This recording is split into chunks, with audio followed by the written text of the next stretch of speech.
Olá pessoal, graças a Deus aqui nós voltamos para o segundo e último vídeo dessa nossa segunda semana da disciplina de acionamentos de máquinas elétricas no contexto do curso de automação industrial. No primeiro vídeo a gente falou dos diversos tipos, pelo menos na sua forma mais abrangente possível, dos diversos tipos de dispositivos de comando e sinalização. Agora convém que a gente comece a aplicar alguns conceitos que foram ali elencados. Para a gente aplicar esses conceitos elencados, convém que a gente vá agora para a amostra de um circuito real de comando e de força. Bom, pessoal, aqui temos o nosso circuito de força, ou de potência. Repare naquilo que a gente havia dito no vídeo anterior. A gente tem aqui presente no circuito de potência ou de força sempre a nossa máquina. A simbologia de uma máquina, no caso aí da nossa máquina trifásica, é sempre essa que nós estamos circulando aqui com o nosso mouse. As nossas máquinas, prioritariamente aqui no contexto do nosso curso, serão máquinas trifásicas, portanto, estarão sendo submetidas ao contexto das fases R, S e T.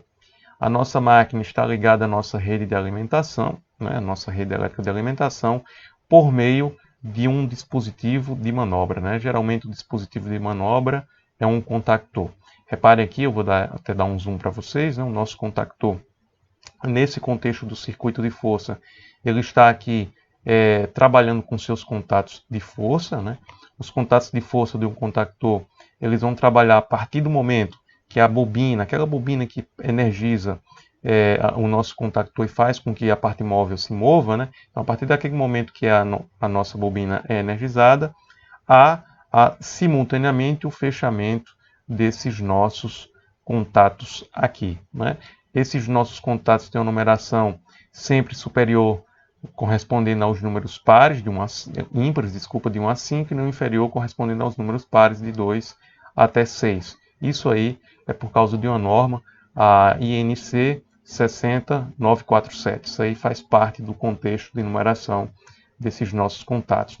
Esse pontilhado aqui, que eu vou dar um zoom para vocês, indica que haverá uma atuação mecânica a partir do momento que essa nossa bobina for energizada. Então, a bobina é energizada, a atuação mecânica vai no sentido de fechar os nossos contatos. A bobina é desenergizada, a atuação mecânica vai no sentido de abrir os contatos de força do nosso contactor. Então, repare que se a gente quiser desconectar a máquina, a gente prioritariamente vai ter que desligar essa nossa bobina. Então, aqui é o nosso famoso circuito de força. Eu vou até destacar aqui em vermelho, para que os senhores, quando estudarem depois, vejam mais adequadamente. Então, aqui destacado em vermelho é o nosso famoso circuito de força ou o circuito de potência.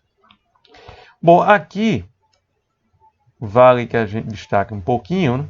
Aqui a gente está com o nosso famoso circuito de comando. O que é o circuito de comando? O circuito de comando, diferentemente do nosso circuito de força ou de potência, ele geralmente está associado apenas a uma fase ou duas fases. Nesse caso aqui, deixa eu só baixar aqui para vocês, esse circuito de comando está associado às fases R e S, mas podia ser, por exemplo, se a gente tivesse acesso ao neutro aqui, podia ser entre o R e o neutro do nosso sistema, depende evidentemente do tipo de trabalho que a gente vai fazer aqui. Nesse nosso circuito de comando é que entra aqueles dispositivos de comando e de sinalização e os contatos auxiliares do nosso contactor. Bom, o nosso primeiro dispositivo de comando aqui é um botão sem retenção, por isso que tem essa sinalização aqui. Esse botão é normalmente fechado ao repouso, o que significa dizer que ele só vai mudar esses contatos aqui somente se ele for pressionado. A partir do momento que ele é pressionado, ele vai mudar esses contatos, e como ele é sem retenção, se ele deixar de ser pressionado, ele volta para a posição de normalmente fechado. Eu queria que vocês reparassem aqui, eu vou até circular aqui esses números desse nosso botão normalmente fechado. Todos os botões normalmente fechados têm um número associado a ele, 1 e 2. Os primeiros números aqui são números associados à quantidade desses botões presentes no nosso circuito. Como a gente só tem um, por isso que tem um tanto aqui em cima quanto aqui embaixo. Então, os botões cujo estado de repouso é o estado normalmente fechado, eles vêm associados com os números 1 e 2 em paralelo a ele, né? De formato diverso, a gente tem também aqui um botão normalmente aberto, ou seja, no estado de repouso, há aquela impedância que eu disse a vocês entre os seus terminais, né, que corresponderia a uma impedância tão alta que a gente pode indicar que seja uma chave do tipo aberta, idealmente falando num circuito aí, né? Esse botão, ele é também sem retenção, por isso que tem esse tipo de setinha aqui com um traço vertical na ponta, né?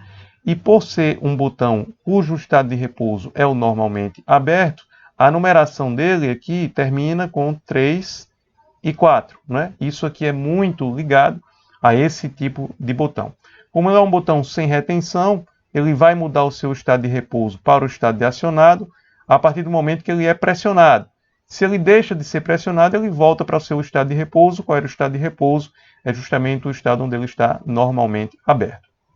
Aqui a gente tem a bobina que vai fazer com que o nosso contactor, nos seus diversos contatos, não só no contato de força, né, mas também nos contatos auxiliares, ele seja trabalhado, né? Então, essa nossa bobina aqui, em conjunto com esses nossos botões, ela poderá ser energizada, depois a gente vai indicar como é que é essa energização, ela poderá ser energizada de tal sorte a acionar essa máquina aqui, se for o caso, né?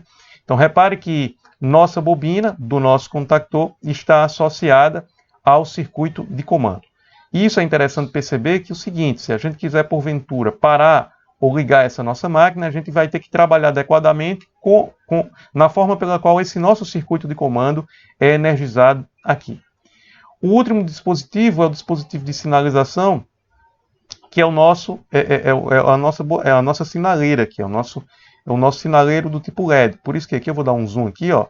Ele tem associado um circuito, né, um símbolo que parece muito com o LED, né, a exceção aqui do traço vertical que ficaria na sua ponta, mas aqui, ó, tem esses dois traços aqui diagonais que indicam que ele vai soltar luminosidade, né? Então esse tipo de contato de sinaleiro, desculpa, sempre vai ter nos seus terminais de contato a nomenclatura X, né? X1, X2, X3, X4, depende aí da quantidade de sinalizadores que você vai ter no seu sistema. Repare que aqui nesse nosso circuito de comando, o nosso sinaleiro ele não está em paralelo com a nossa bobina lá do nosso contactor, né? A nossa bobina do contactor, pelo que a gente falou no outro vídeo, se ela é energizada, ela tem uma força contra-eletromotriz aqui que, embora transitória, pode afetar a vida útil do nosso sinaleiro. Então, nunca ligar aqui em paralelo, embora a ligação seja possível, mas nunca ligar em paralelo. Existe um outro tipo de contato aqui do nosso contactor, que a gente ali, no nosso primeiro vídeo, a gente não viu a simbologia, mas é esse aqui que eu estou fazendo o mouse circular.